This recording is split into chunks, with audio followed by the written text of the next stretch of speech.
When we say content, what does that mean to you?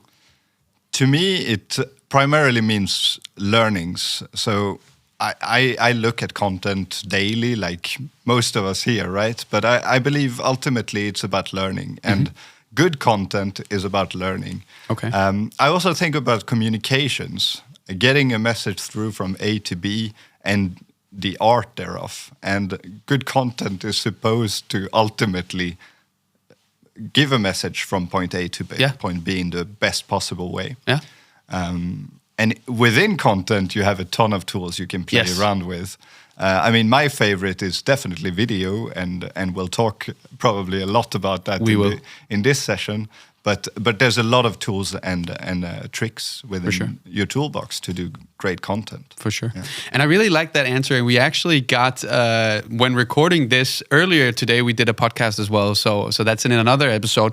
But we got pretty much the same answer. And I really, really like that answer as well. It's like a lot of time when people, that's why we ask the question when we ask people about content, they mention photo, video, a good copy, the good text, whatever. And I really like your answer about it not really being about the format, but more about being like the purpose. Content needs to communicate something, and then whatever you package it into, whether it be video, photo, whatever, you have to find the right format for that communication to come across. Yeah, no, definitely. And within that, I also feel like you have, of course, the external content that everybody sees, the public content on social media platforms.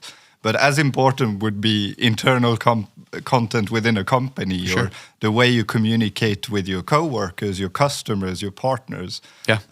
So to me, it's very broad ultimately to say content, and the way I work with content is quite broad, and that's what I love about it. You can apply video, you can apply copy to very different places and purposes. It's fun to experiment with, and, for sure. And that's really ultimately why I'm sitting here talking about it. Yeah, for sure. It really is. It really, like, when I make a video or put a lot of efforts on something, that's the fun part of my job, right? Like every time I do a video, I'm super excited about my job. So then I'm like, okay, this is the fun part of my job. What how do you have fun at work? Okay, I do more videos and I have more fun. For sure.